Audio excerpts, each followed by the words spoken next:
பூஜ்யாய ராகவேந்திராய சத்ய தர்மரதாய ச பஜதாம் கல்பவ்ருக்ஷாய நமதாம் காமதேனுவே கிருஷ்ணாய வாசுதேவாய தேவகி நந்தனாய ச நந்த கோபகுமாராய கோவிந்தாய நமோ நமக. ஐந்தாவது வேதம் என்று போற்றப்படும் மகாபாரதத்தில் உள்ளடங்கிய மிக உயர்ந்த விஷயம் ஸ்ரீமத் பகவத்கீதை. இப்போ மூன்றாவது அத்தியாயம் பார்த்து வருகிறோம். அது கர்மயோகம். காலை முதல் இரவு வரை நாம் செய்கின்ற அனைத்து செயல்களும் கர்மம்.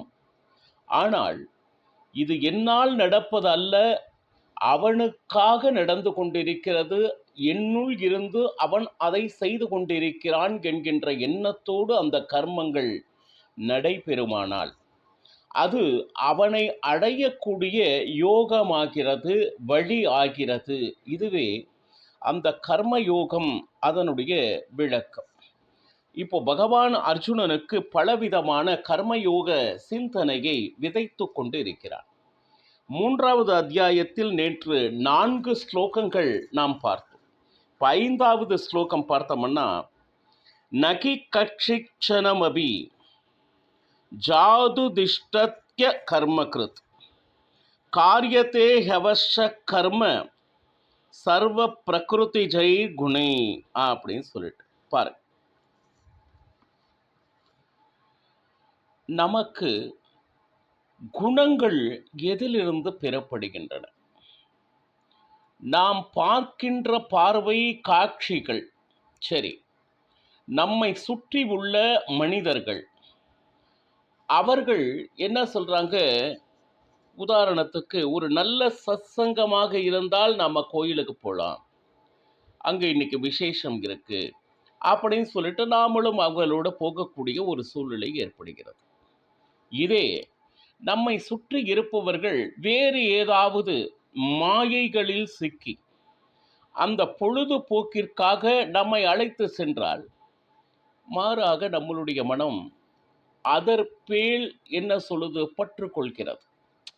இனி எப்பொழுதெல்லாம் என்ன சொல்லுது, நமக்கு கால அவகாசம் கிடைக்கிறதோ இதில் நாம் நேரத்தை செலவிடலாம் அப்படின்னு சொல்லிட்டு நீங்கள் செய்கின்ற காரியங்களே உங்கள் மனதில் பதிகிறது. உங்க செயல்கள் ஏதோ இன்னைக்கு ஒரு நாள் மட்டும் போயிட்டு வரலாம் அப்படின்னு ஒரு பக்கம். கடைசியில் என்ன ஆச்சு? அது ஆரம்பது நம்மளுடைய நேரம் எப்பொழுதெல்லாம் நமக்கு கிடைக்கிறதோ அதற்கு செல்ல ஆரம்பிக்கிறோம். கடைசியில் என்ன ஆகுதுன்னா, அந்த மாதிரி வெளியே சென்று அந்த குதூகலம், மாயை, அதிலிருந்து நம்மளால வெளியே பெற முடிகிறதில்லை. அப்போ நாம் என்ன பண்ணணும்? மனதை இந்த மாதிரி விஷயங்களுக்கு நாம பயிற்சி கொடுத்து கொண்டிருக்கிறோம். முதலில் இது நமக்கு கேளிக்கை, சந்தோஷம் தருவது என்கின்ற நம்பிக்கையை நீங்கள் தான் அந்த மனதிற்கு கொடுத்தீர்கள். இப்போ என்ன ஆச்சுன்னு கேட்டிங்கன்னா, அந்த மனது நீங்கள் சொல்படி வாங்க போகலாம், இப்போ சரியாக ஃப்ரீயாக தானே இருக்கும் அப்படின்னு சொல்லிட்டு மனது உந்தி தள்ளுகிறது. ஏன்னா முதலில் விதைத்தது யார் அப்படின்னு பார்த்தா நீங்கள் தான், நாம் தான். நம்ம மனதில் எதையெல்லாம் நல்லது என்று பதிய வைக்கிறோமோ அது அதனை ஞாபகப்படுத்தும். அன்னைக்கு கோயிலுக்கு போனோம், பஜனை இருந்துச்சு, சுவாமி பற்றி ஒருத்தர் ரொம்ப அற்புதமாக பேசினார். இந்த மாதிரி நல்ல விஷயங்களை பதிய வைக்கும் போது மீண்டும் அங்கே கோயிலுக்கு போகலாம், யாராவது நல்ல விஷயங்கள் சொல்வார்கள், கேட்கலாம் அப்படின்னு சொல்லிட்டு மனது நல்ல விதமாக நம்மை உந்தித்தல். நாம் எதை மனதிற்கு சொல்கிறோமோ அதன்படி மனது நம்மை இயக்கி கொண்டு இருக்கிறது. இப்போ நம்மளை சுற்றி இயற்கைகள் இருக்கு. இயற்கைகள் அப்படின்னா இறைவனால் நமக்கு படைக்கப்பட்டு நமக்காகவே அத்தனை நல்ல விஷயங்களையும் செய்து கொண்டிருக்கக்கூடிய மரம், செடி, கொடி, ஆகாசம், அக்னி, இப்படி. அப்போ பாருங்க, அவைகள் நமக்கு எந்த விதமான பிரதிபலனும் எதிர்பார்க்காது. சரி, அனைத்தையும் நமக்காகவே கொடுத்து கொண்டு இருக்கிறது.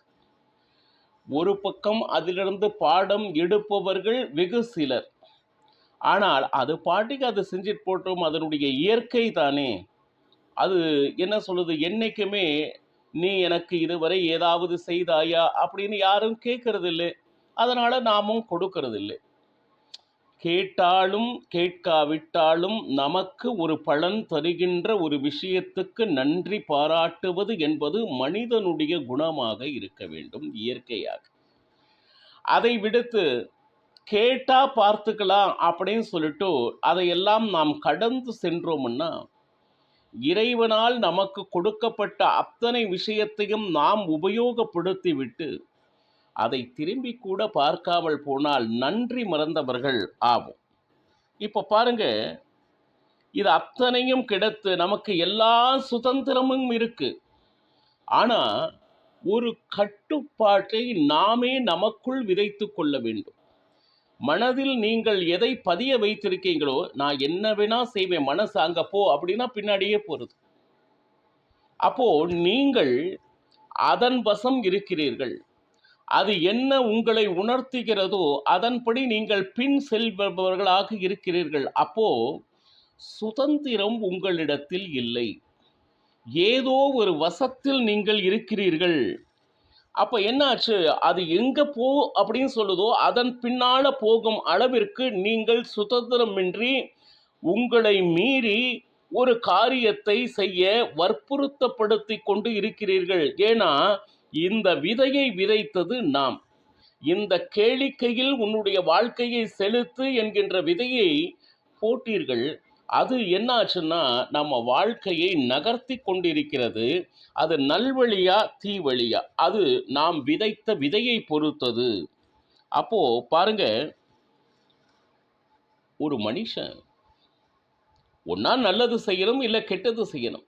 நான் எதுவுமே செய்ய மாட்டேன் அப்படின்னு சொல்லிட்டு அமைதியா உட்காருவது என்பது நிச்சயமாக அது அழகல்ல. பாருங்க, அது நல்ல செயலாக இருந்தாலும் கெட்ட செயலாக இருந்தாலும் அவர் வினை பயனுக்கு தகுந்த மாதிரி அவர்கள் அறிவுறுத்தப்படுகிறார்கள். அது நல்லது இருக்கலாம், கெட்டது இருக்கலாம். நான் எந்த காரியத்தையும் செய்ய மாட்டேன் என்று ஒருவன் இருந்தானேயானால் அது இயற்கைக்கு முரணானது, யாருக்கும் சாத்தியம் இல்லாதது. போருக்காக இத்தனை வருடங்கள் இத்தனை பேர்களிடம் பயிற்சி பெற்ற நீ எந்த காரியத்தையும் செய்ய மாட்டேன் என்று போர்க்களத்தில் அமைதியாக ஒருவன் அமர்ந்திருந்தாயனால் அது சாத்தியமானது அல்ல. அப்ப என்ன ஆச்சு, உன்னுடைய மனதை எப்படி பழக்கப்படுத்தி இருக்கிறேன்னா, எதிரிகளை எப்படி துவம்சம் செய்வது என்று நீ சொல்லிக் கொடுத்திருக்கிறாய் உன்னுடைய மனதிற்கு. அந்த வில்லை எடுத்துக்கொண்டு எதிரிகளை எப்படி பந்தாடுவது என்கின்ற வித்தைதனை நீ அற்புதமாக சொல்லிக் கொடுத்து விட்டு அந்த மனம் நிச்சயமாக போருக்கு செல் செல் என்று சொல்கிறது. நாம் சொல்லிக் கொடுத்ததைத்தானே மனது அந்த இடத்திற்கு நகர்த்தி செல்லும் என்று ஏற்கனவே நாம் பார்த்தோம் இல்லையா?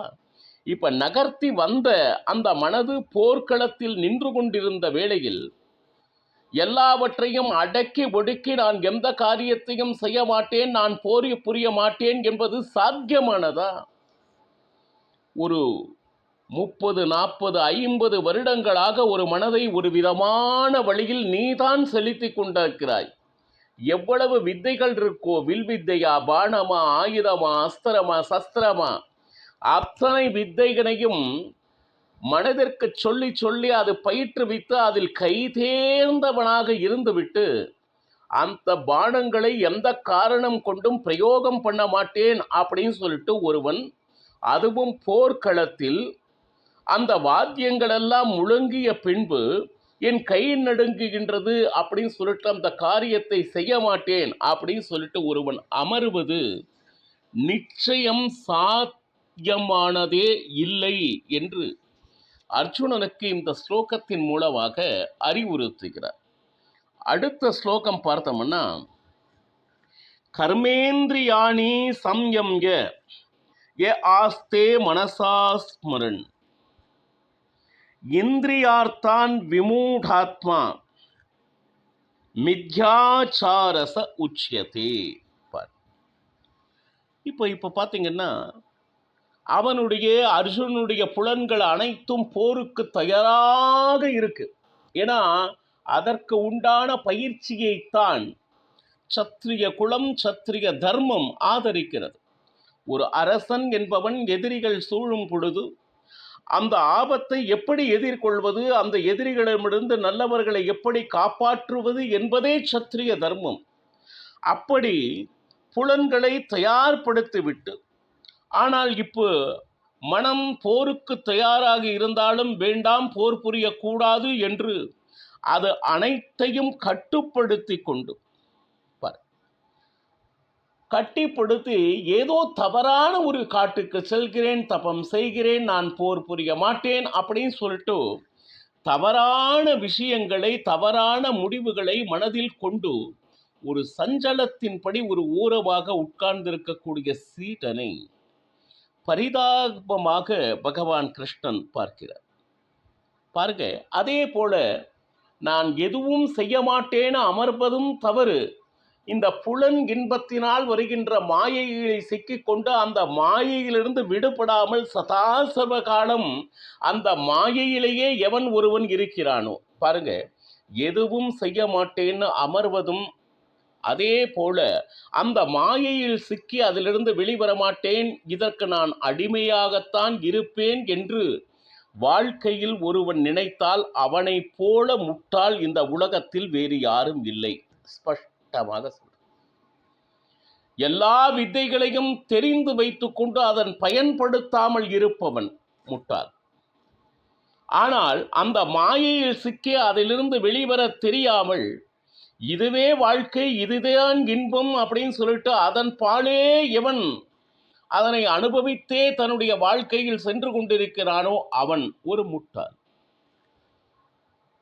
அப்போ ஏதோ ஒரு சமயத்தில் நான் யார் என்பதனை உணர்ந்து சரியான பாதையை தேர்ந்தெடுத்து பகவானை எவன் ஒருவன் சேருவதற்கான ஒரு முயற்சியில் ஈடுபடுகிறானோ அவன் 6 அறிவு உள்ள மனிதனாகிறான்.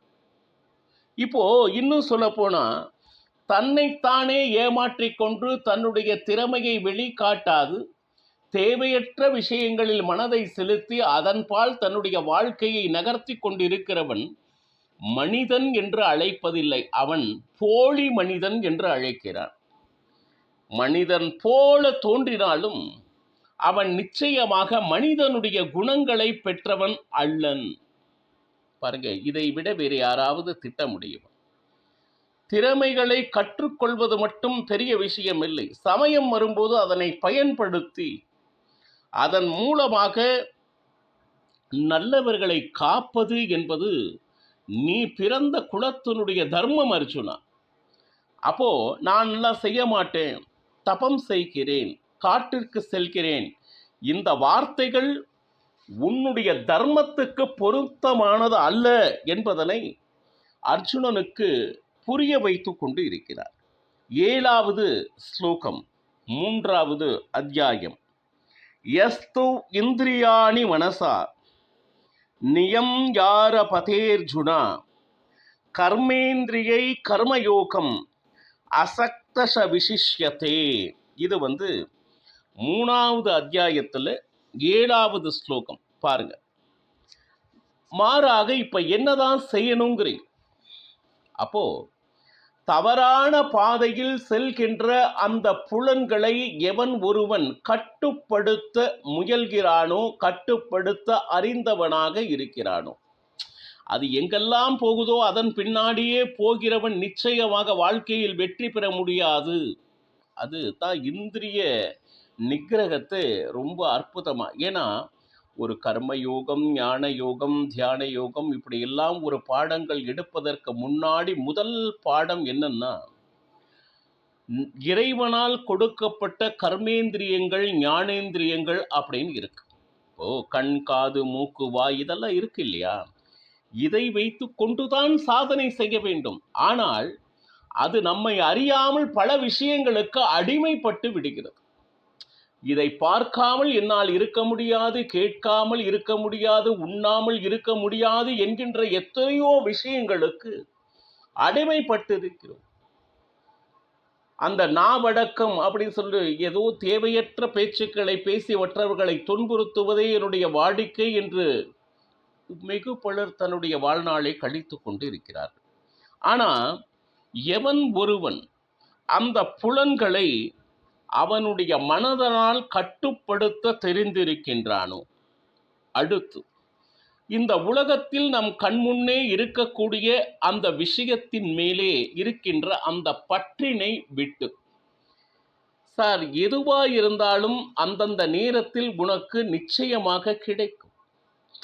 ஆனா அது இறைவனுடைய அருளால் கண்டிப்பாக வந்து சேரும்.